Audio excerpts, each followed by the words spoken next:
This is one of those stories I've held on to for a very long time. It goes back to when I was probably 25 or 26, long before I ever met my wife and way before we had kids. I was a completely different person back then. Not in a negative way, just in the sense that I had a level of free time and a tolerance for risk that I genuinely can't relate to anymore. A few times a year, I used to take these solo backpacking trips, usually somewhere in the Appalachian region. I'd drive out to some remote trailhead, hike deep into the backcountry, way off the main trail, and spend a few days completely off the grid. No cell service, no other people, absolutely nothing. I loved it. My friends thought I was insane, and honestly, I kind of was. This particular trip was in the Cherokee National Forest, and it changed my perspective on backpacking forever. I had been out there for 2 days, and everything had been going perfectly. The weather was great, the trail was quiet, and I hadn't seen another soul since the first morning. That changed pretty quickly, though. On the afternoon of the second day, I noticed dark storm clouds building up to the west. Initially, I wasn't too worried. I'd hiked through rain plenty of times, and it was never a big deal. But within about an hour, I realized this wasn't going to be a passing shower. The wind picked up hard, and the temperature dropped so fast that I actually stopped to put on another layer. By the time the rain started, I was already on the lookout for a spot to hunker down. The problem was that I was in a pretty exposed section of the trail.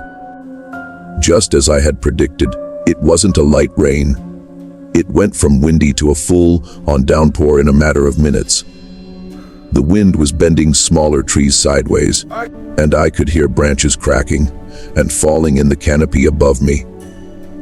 I started to get genuinely concerned for my safety. Lightning was striking pretty close by, and I was hiking at elevation with a metal framed pack on my back. Not ideal. I kept pushing forward, completely soaked by that point. I was scanning the woods on either side of the trail for anything that could pass as shelter. Then, as if by some miracle, I actually spotted a structure through the trees off to my left. It was small and dark, and partially hidden by the forest, but it was unmistakably man-made. As I got closer, I realized it was a tiny one-story cabin. It looked extremely old, like it could have been a hunting cabin or a homesteader's shelter from decades ago. There was a single window on the side I was approaching. I can't overstate how relieved I was. I practically sprinted over to the thing and pushed the door open. Inside, it was dim but dry. There wasn't much in there. Just a chair, a small table, and what looked like a cot frame pushed against the far wall. There was a stone fireplace on the right side that was clogged with old ash and debris. The place honestly smelled really bad, but I didn't care about anything other than stripping out of my soaked clothes and lying down. There wasn't a couch or anything in there, so I literally just picked a spot on the floor and lay down. I was in survival mode at that point, not exploration mode. All I cared about was that I was out of the storm. It wasn't until I'd been inside for maybe 10 or 15 minutes that I started actually looking around. With the storm raging outside, there wasn't much else to do besides flick on a flashlight and snoop. So, that's exactly what I did. There was more stuff in that cabin than I had initially realized. For starters, there was a sleeping bag rolled up in the corner near the cot frame. It didn't look ancient like the rest of the place, which confused me. There were also a couple of cans and water jugs on the table, which made me think someone had been using the place as a sort of base camp. Maybe another backpacker or a hunter. Finding stuff like that in remote cabins wasn't unusual, but the more I looked around, the more things started bothering me. There were marks on the wall near the door. At first, I thought they were just damage from age or weather, but when I got closer to inspect them, I could see they were scratches. There were dozens of them, some shallow and some deeper. There was no pattern or order to the marks, at least not one I could see. I stepped back and looked at the door itself. The handle was a simple latch, which wasn't unusual, despite the storm. I opened the door just to get a look at the mechanism. There was a metal bracket on the outside of the frame, which looked like it was designed to hold a padlock. The bracket was on the outside. There was no corresponding latch on the inside. That meant the door could only be locked from the outside. Things only got stranger. I shut the door and started looking around the cabin. The only thing I hadn't checked out yet was the window, so I walked over to it. The glass was still perfectly intact, which surprised me given the apparent age of the place. But then I noticed why. There were screws drilled into the window frame, one in each corner, securing it shut. Those had also been driven in from the outside. And around the edges of the frame on the inside, there were more scratches, deep ones. These were unmistakable. They honestly looked like someone had tried to pry the window open with their bare hands. All of it hit me at once. Someone had been kept in this cabin, trapped, as in kept against their will. I should have left right then, and I did consider that, but a good part of me felt like whatever had gone on in that cabin was well in the past. Everything in the cabin looked really old. Even the sleeping bag, which admittedly did look on the newer side, was rigid and dusty. Plus, the last thing I wanted to do was go back out in that storm again. So, I stayed. I'm not sure how much time passed. Maybe an hour, maybe more. The storm wasn't letting up at all. If anything, it had gotten worse. The rain on the roof was so loud that it was hard to hear much of anything else. That's probably why it took me so long to notice the other sound. I picked up on scratching or scraping noises from outside somewhere along the left wall of the cabin. At first, I thought it was a branch, but I couldn't remember if there had been branches low enough to even touch the exterior of the cabin. As I was thinking about it, I heard two heavy thumps on the porch. They honestly didn't sound like storm sounds. This time I stood up. I did that thing where you freeze in place and try to focus by staring at a random spot on the wall. I was trying to listen. But if someone was moving out there, it would have been impossible to hear over the storm. I started getting paranoid that those sounds I heard were just a few of many, and that the rest had been drowned out by the rain. My eyes drifted over to the window. I couldn't bring myself to look through it. If someone really was out there, they'd probably be looking through it. I stayed in that position for what felt like forever. After a while, I started to relax a bit, thinking I had just been hearing the storm, or at the very worst, an animal poking around the cabin. I was almost ready to forget about everything when I heard something that sent me over the edge. Pressure on the door, like someone was leaning their full weight against it from the other side.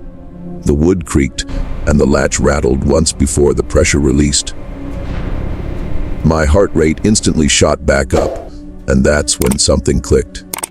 Why would someone be outside in a storm like this, circling the cabin, tapping on the walls, without just coming in?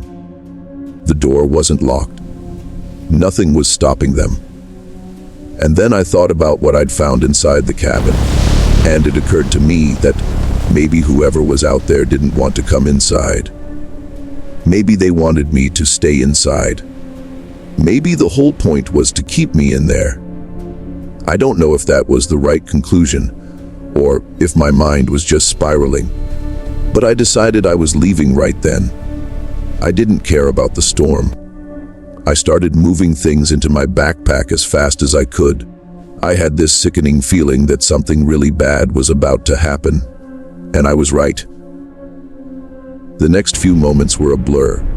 I was maybe 30 seconds from walking out the door when I heard the sound of glass shattering behind me. I spun around just in time to see something come through the window, and that was all I could see before the whole room erupted in flames. The flames spread so fast that I couldn't even process what was happening. 1 second, I was standing in a dark room, and the next second, the walls were on fire.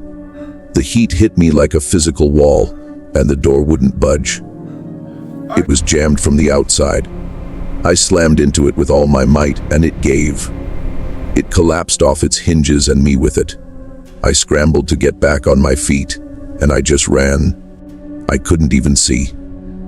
I was just running wildly through the woods and rain, trying to put as much distance between myself and that cabin.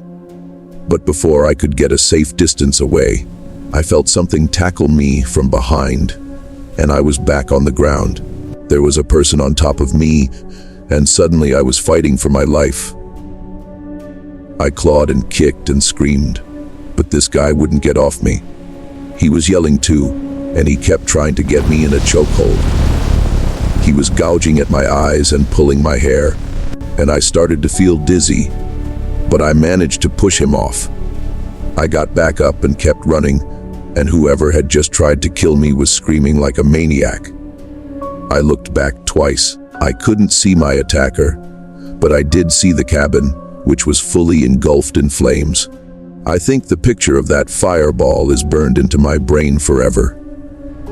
The second time I looked back, the glow was smaller, but still visible through the woods, but I just kept running. For all I knew, I was being chased. I didn't stop until my legs gave out.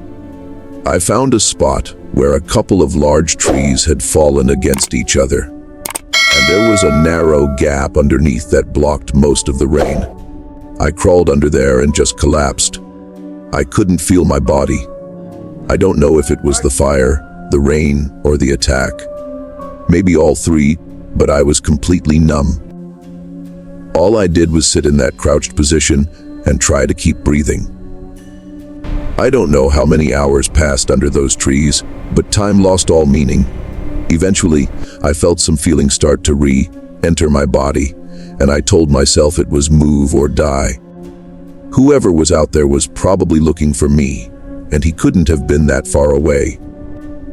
So, I got up and started moving through the woods. I didn't know where the trail was, but I didn't really care. I honestly can't tell you how I survived that night, but I did.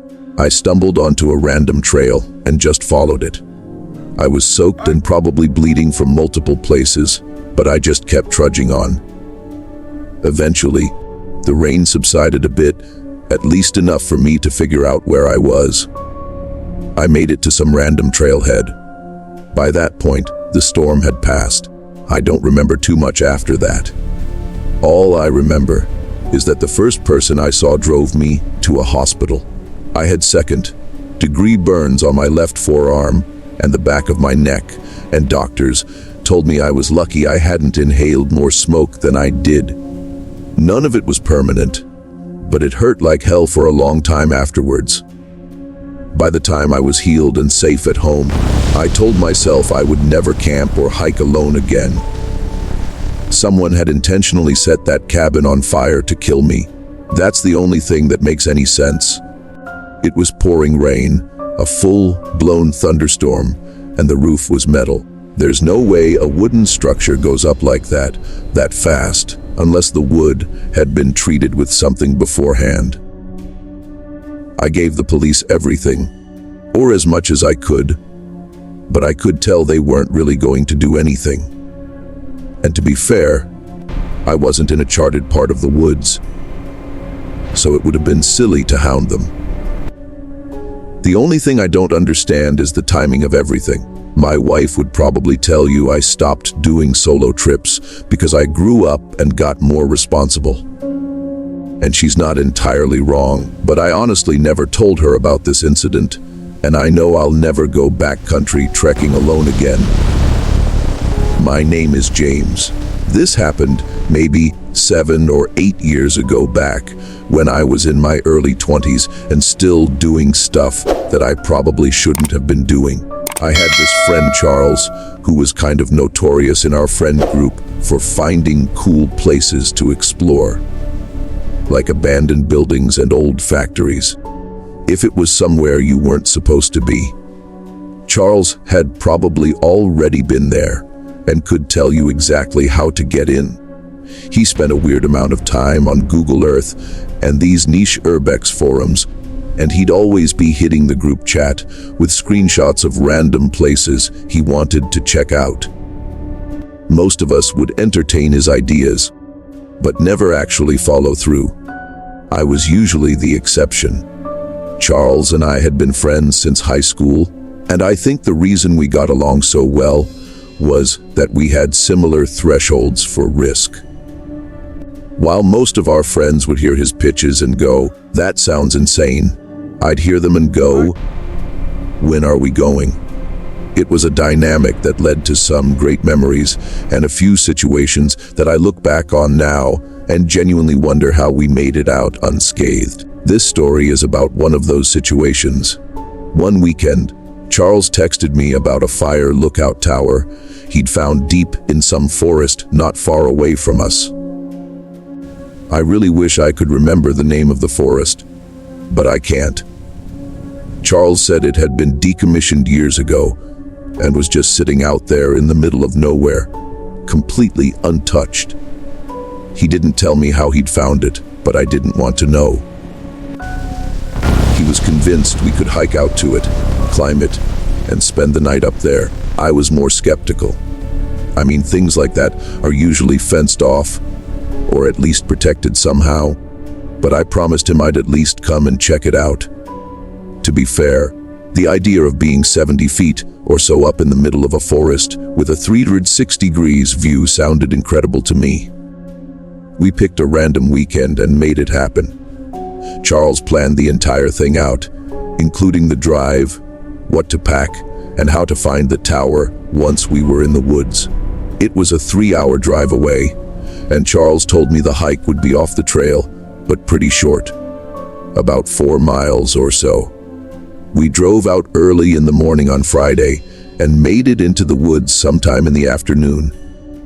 For some reason, I was kind of expecting us to get lost, or at the very least not find the tower, which is exactly why I was all the more astonished when we actually did.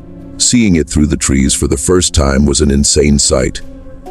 I remember blurting out, "No way," when I saw how tall it was. I was even more astonished when we got to the base of it and realized it was completely unprotected or fenced off. It was just sitting there in the middle of the woods, waiting for us to find it. The cab at the top was this small square room with windows on all 4 sides. There was a metal staircase that zigzagged up the frame, with a section of vertical ladder for the final stretch up to the cab. The whole thing looked it hadn't been touched in decades. Some of the lower railings were bent or missing, and there was graffiti on the support beams near the base. To be completely honest, it did not look like the type of structure anyone would be eager to climb. But Charles was practically giddy.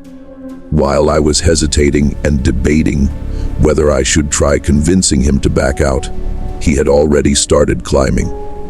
I yelled at him to be careful, and that got him to slow down. I figured, what the hell, and told myself to stop bitching. The two of us made our way up carefully, checking the stairs as we went. Most of them felt solid enough, but there were a few spots where the bolts had rusted through and the steps wobbled. The vertical ladder section, near the top, was the sketchiest part. It was 20-some feet of straight climbing with nothing but a narrow metal cage around it. The adrenaline rush was insane, but that's what Charles lived for. He made it up without any issues. The view from the cab was unreal. You could see for miles in every direction. We had also timed it perfectly. The sun was maybe an hour from setting, Our plan was to camp out for the night and catch the sunrise. There was a decently wide wraparound walkway up there, which is where we decided to chill, at least initially. We cracked a few beers and just enjoyed the view and some conversation. The sun eventually went down and the sky went from orange to purple to dark blue in a matter of minutes.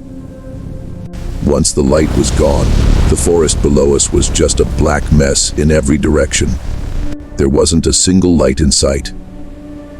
The stars were incredible, easily the best I've ever seen. But being alone out there in the dark was freaking me out a little. It was just weird not being able to see anything despite knowing there was a whole forest below us. Charles could tell I was getting a little antsy, and he started messing with me, grabbing my shoulder and stuff like that. But the thing that pissed me off the most was when he smacked his metal water bottle against the side of the tower. It sent this incredibly loud, echoing clang in every direction, probably to be heard for miles. The sound was so loud and ominous that I actually got mad at him. I told him I wanted to go inside the cab, and he finally got the hint. There wasn't much in there, by the way. It had clearly been hollowed out ages ago. He said he was going to finish his beer before coming in and joining me, and I was fine with that. I picked a random corner and started setting my sleeping stuff up. But before I could finish, he told me in a very quiet, serious voice to come back outside. Very Charles, like, so I did. I walked back around to where he was sitting and saw that he was pointing diagonally downwards toward the forest below us. At first, I thought he was just messing with me again, but it only took me a few seconds to realize what he was pointing at. There was a light down there. It was faint and pretty far away, but it was definitely down there, and it was genuinely horrifying. It was weaving through the forest at what seemed like walking pace, and my first thought was that it was a person who'd heard the clang from the tower. I don't know why I felt the urge to whisper, but I did. I told him he was stupid for doing that, and we were probably moments away from getting caught or arrested or something. He looked at me with this confused expression before saying, "You think that's a person?" Now, it was my turn to be confused. What the hell was he talking about? I asked him what else it could be, and he said that light was moving way too evenly. He wasn't exactly wrong. The light wasn't swinging or wobbling the way you'd expect someone carrying a lantern or flashlight to be. But then again, it was probably too far away to tell. I didn't say anything after that. Neither did Charles. He just kept staring at this mysterious light as it continued weaving through the forest. Part of me thought it was just some random hiker that had nothing to do with us. But I knew that was wishful thinking. After a few minutes, it was obvious that the light was getting closer. It was also much clearer that the light was moving perfectly, like it was floating or hovering. Charles asked me what we should do, and I didn't have an answer for him. There wasn't really anything we could do. Like, what were we going to do? Climb down? As we were throwing out more theories, the light suddenly zipped forward, like it skipped a beat. It was really quick, but for a split second, that light went from steady, even movement to an abrupt zip forward. Then it was back to steady movement again. I started feeling my palms start to sweat, and I could tell Charles was really freaked out, too.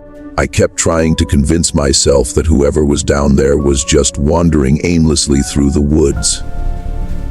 But again, wishful thinking. They were definitely heading for the tower, and after about 10 minutes, they reached it.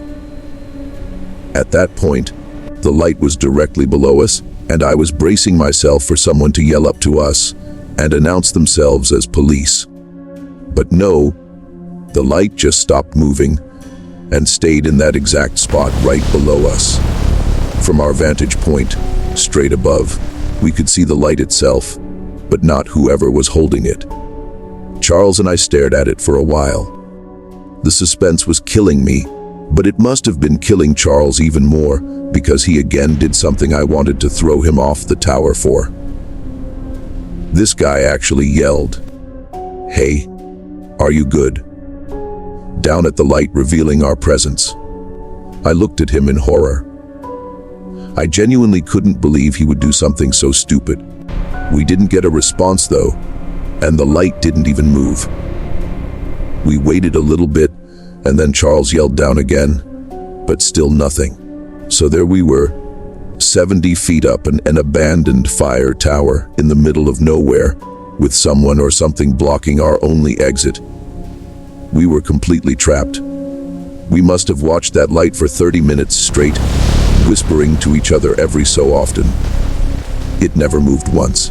I wasn't worried about being secretive anymore. Charles had burned that bridge a long time ago. So, I did something I should have done a while ago. I grabbed my flashlight and aimed it straight down at the base of the tower. But even after I did that, I still couldn't see the source of the light. Eventually, we accepted that there was nothing we could do and tried to go back to what we were doing. We went back to talking, but I made sure I never took my eyes off that light for more than a few seconds. Charles thought it was some kind of LED that someone had placed there to mess with us, but who the hell would bother doing that? At some point, Charles said he was going to climb down and check it out, and I told him that was insane. Not only was that inviting trouble, but it was downright stupid and dangerous. As we were arguing about it, I glanced down and realized that I couldn't see the light anymore. There was just darkness and more darkness down there again. I frantically scanned the emptiness below us with my eyes, looking for the light, but it wasn't there anymore. Charles seemed relieved, but I was the opposite. He kept telling me to relax, saying whoever had been there had probably left, but I was more freaked out than I had been when the light was just sitting there motionlessly. The thought that someone could be down there, and now we couldn't even see them, was terrifying to me. Charles reassured me that we'd obviously be able to hear if anyone tried to climb the ladder, which I guessed was true, but I was still really unsettled. Suddenly, I didn't want to be in the open air anymore. I suggested that we wait out the rest of the night from inside the cab, and he agreed. So, we went inside and set up our sleeping bags. Neither of us were going to sleep, though. That was suicide. Staying awake turned out to be the right decision, because not 20 minutes after going inside, we started hearing noises. The first ones were all metallic clangs that echoed up through the steel frame of the tower. They weren't footsteps, which I want to be crystal clear about, because I was listening specifically for footsteps. And this was not that. It sounded more like someone struck one of the support beams with a wrench or a crowbar. A few minutes later, another one came.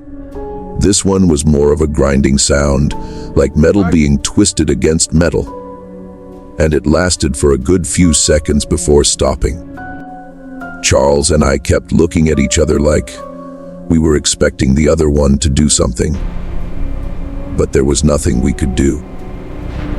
The sounds kept coming from what sounded like different spots, which was what really got me, because it meant whatever was causing them was moving down there. The sounds continued on and off for a while. I kept trying to map out the sounds in my head, figure out where they were coming from, how many sources there were, whether they were getting closer or staying at the same level. I couldn't make sense of any of it. Charles and I were whispering to each other about what we'd do if we started hearing someone walking up. I was sitting against the far wall of the cab, facing the windows on the opposite side. Charles was on the opposite side, looking over my shoulder. There were so many windows in there that we didn't feel safe and wanted to be able to see out of all of them. There wasn't much to see, though. They were all pretty dark, with the only light being from the stars and the moon. But then I saw something. A dark outline moved across the glass. My brain couldn't process what I was seeing fast enough, but then it passed in front of the next pane over, and that's what did it. I couldn't help but yell, and Charles scrambled away from the window. The two of us immediately ran over to the door and pressed our backs against it. If someone tried to come through that door, they were going to have to push through both of us. I kept looking for the figure through the windows, but I couldn't see anything. That was impossible, though. Unless they were crawling on all fours, I should have been able to see them. Charles and I sat up like that for a really long time, and I could hear him hyperventilating. What followed was the most tense and terrifying few hours of my life. Charles and I sat there in that exact position like our lives depended on it. By the time the sun started coming up, I was completely exhausted. When it was finally light enough to see, I counted to 3 and then swung the door open violently, expecting someone to be crouching behind it. But there was no one there. Charles and I ran around the side of it to confirm that, and it was clear. I looked down to the base of the tower, and there was nothing down there either. We grabbed our stuff and started descending as fast as we could. We made it about 3/4 of the way down the staircase before Charles stopped in front of me. He just stood on the landing, staring down at the next section of stairs. I looked past him and saw it immediately. An entire section of the staircase was gone. It wasn't just a few steps. I'm talking about an entire section of stairs, straight up missing. It was impossible, but we were staring at it. Someone had deconstructed an entire section of staircase during the night, while we were sitting directly above them. That must have been what those sounds were. But that didn't make sense. The noises didn't stop until after I had seen the person up there. So, had they really crossed that gap twice in the dark? No way. Plus, there's absolutely no chance someone could have done that without us hearing it. That would have been a lot louder than a few clangs here and there. We stood on that landing for a while, trying to figure out what to do. We had to just jump across. It wasn't that far, but it was still scary. Charles ended up twisting his ankle, but I was fine. We made it the rest of the way down, and that was that. There was no one waiting for us at the bottom. There was actually nothing there at all, including the metal steps that had been removed, at least as far as we could tell. Granted, we didn't look around too much. It didn't make any sense, but we weren't sticking around. I still don't have an explanation for any of it. Not the light, not the sounds, not the figure I saw outside the window, and definitely not how someone managed to remove an entire section of steel staircase in the middle of the night without us hearing it. Every time I see Charles, this is something we still talk about. I go camping alone a few times a year. I've been doing it since I was in my 20s, and at this point I'm in my late 30s, so close to 15 years of solo trips at this point. I know the risks, which is why I carry a rifle. This happened about 2 years ago in the Daniel Boone National Forest in eastern Kentucky. It's a massive stretch of forest, over 700,000 acres. And if you know where to go, you can hike for days without seeing another person. I had a rough stretch of work, and my head wasn't in a great place, and I felt like I just needed a few days away from everything. I drove out on a Thursday morning. I parked at a trailhead off a Forest Service road and started hiking. The plan was simple. 3 nights in the backcountry. That was pretty much it. I had my tent, my pack, enough food and water for 4 days, my 308 bolt action that I always bring on solo trips. The first day was exactly what I needed. I covered about 7 miles before finding a flat spot near a creek bed that looked like a good place to camp. I set up my tent, gathered some wood, and had a fire going by the time the sun started going down. I cooked some food, drank a beer, and sat by the fire until it burned down to embers. The whole time, I didn't see a single person. I fell asleep around 10:00. I woke up at some point in the middle of the night. I'm not sure what woke me.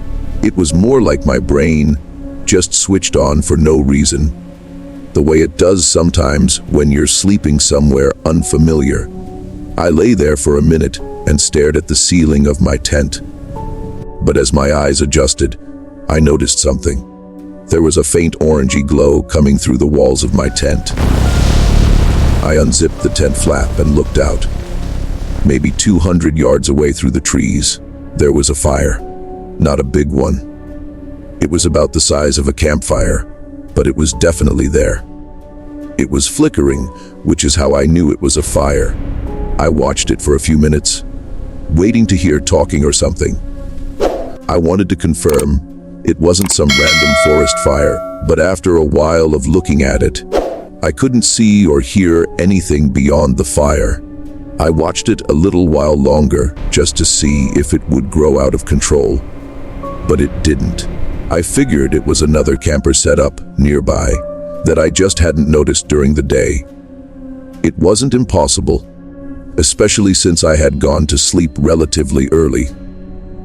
I figured whoever it was had gone to sleep and left their fire going, which is irresponsible but not uncommon. I watched it for about 5 more minutes and then zipped my tent back up and went to sleep. It didn't bother me too much. When I woke up the next morning, the fire was the first thing I thought about. Not because it had scared me, but because I was curious. I wanted to see who else was out there. Maybe say hi, but mostly to satisfy my curiosity. I packed up my campsite and hiked in the direction where the fire had been. It took me about 10 minutes to reach the area.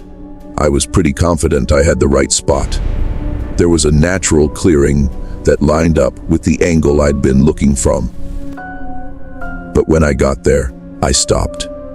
There was no fire pit, nor was there a ring of stones or a pile of ash or scorched ground, charred wood, nothing.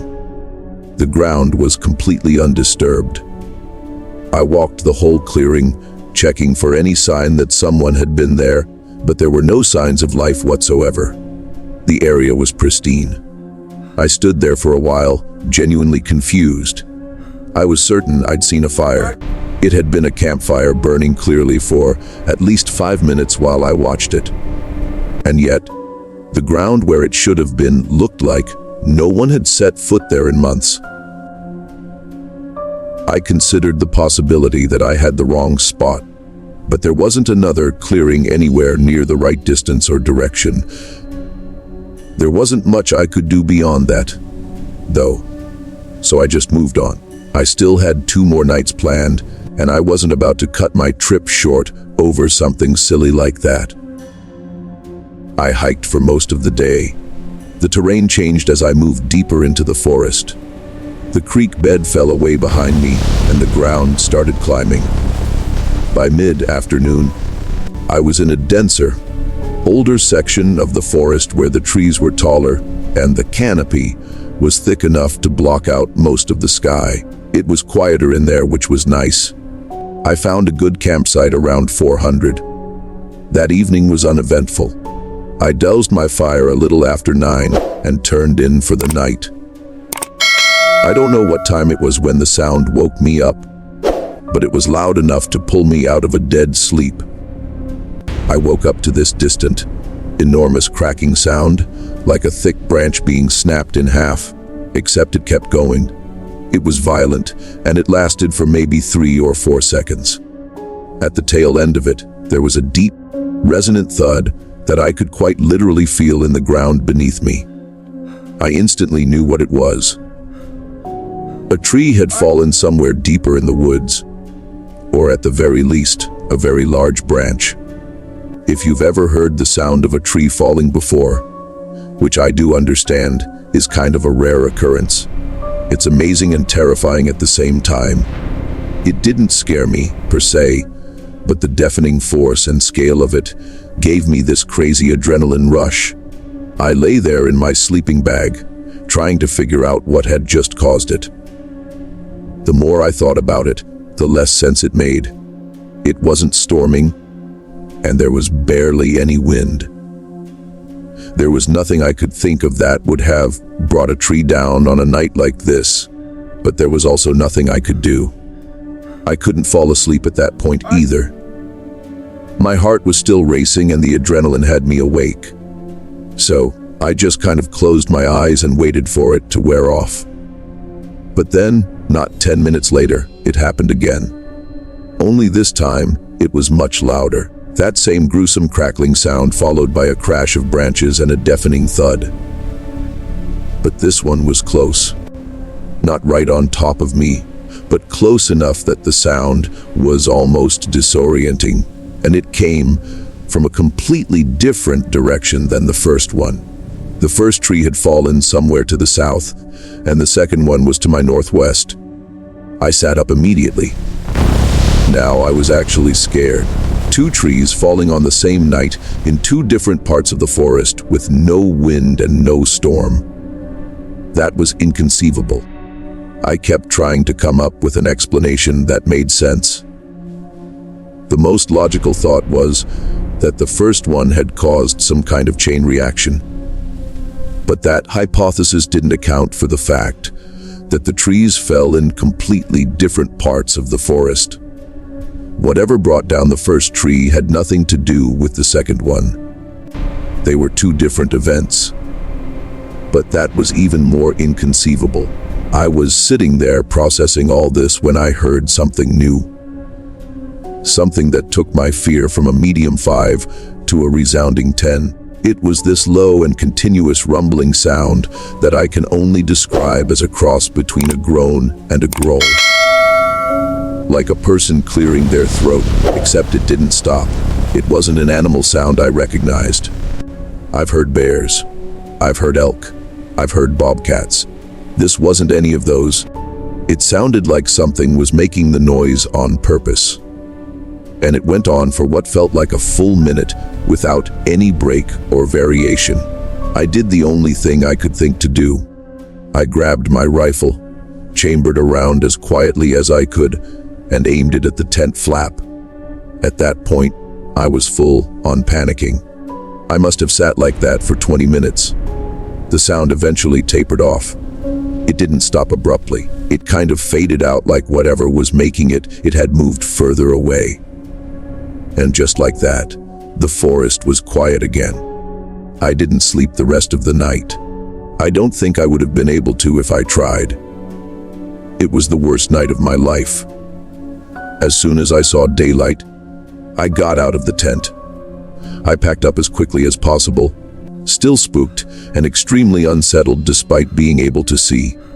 Once everything was in my pack, I started walking in the direction of the second tree, the louder and closer one. I needed to see it, if only to confirm that I hadn't imagined the whole thing. I had my rifle ready in my hands. So, I found the tree after about 10 minutes. The thing was massive, and its trunk was lying at an angle across a shallow slope. Broken branches and debris were scattered all around it. So, it was real. I really couldn't believe it. I'd been trying to convince myself I had just imagined everything from the night before. But there it was. I needed to keep investigating. I wouldn't have been satisfied leaving without knowing what had caused the fall. I walked over to the stump, which was about 3 feet high. The wood where it had broken was pale and fresh, but the break wasn't clean. It wasn't the kind of jagged, splintered fracture you get from wind stress or root failure. The wood around the break point had been torn apart in a way that I had never seen before. Parts of the stump looked like they'd been gouged. I really don't know how else to describe it. There were long, irregular grooves running through the wood at different angles, and it looked like some of them were up to an inch deep at least. The wood genuinely looked like it had been stripped and chewed rather than cut or snapped. The more I looked, the more I noticed some of the bark around the base had been peeled away in long strips, and the exposed wood underneath had that same gouged, chewed up look. I can't pretend I knew what I was looking at because I didn't. I'd seen beaver damage before, and this was not that. Beavers leave clean cuts. I'd seen woodpecker damage, and this wasn't that either. This was aggressive, messy, and covered way too much surface area to be any animal I could think of. The tree hadn't fallen because it was dead or because the wind knocked it over. Something had worked on that trunk until it came down. And suddenly, I felt this really nasty feeling in my gut. I needed to leave. I stopped examining the tree and started backing away. But as I was turning to leave, something near one of the tree branches caught my eye. There was a small cluster of items sitting on the ground. If it weren't for the fact that they looked man-made, I wouldn't have even bothered checking them out. As soon as I saw what they were, I lost it. It was a blue bandana and a carabiner, and they were both my items. I instantly started digging through my pack and confirmed those two items were missing. In that moment, I grabbed my stuff, shoved it in my backpack, and ran. I didn't know if running was the right decision, if that would have attracted attention to me, but I did anyway. I just needed to get out of those woods. I got tired after a while under the weight of all my stuff, but I moved as fast as I could. The hike back took me most of the day, and the entire time I felt like I was being stalked or watched. I felt like something was going to jump out from somewhere any second. I kept my rifle in my hands the entire time. I made it back to my car around 3:00 in the afternoon. I drove out of there so fast, despite my exhaustion. The first thing I did when I got to a safe distance away was call the police. I don't think they took me very seriously, but I didn't care. I also knew there probably wasn't much they could do, but I didn't care about that either. I was pretty messed up for days afterward. None of it made any sense whatsoever. What I couldn't get over was the fact that my stuff had been rummaged through. Something had either stalked me through the woods or knew where I was the entire time. That unexplainable fire from the first night must have had something to do with it. There's no way that was a coincidence. And those trees, I still have no explanation for what could have cut them down. I genuinely don't think it was anything human, but as for what animal it could have been, I have no idea. I still go camping, believe it or not, but this is something that I think will hang over me forever.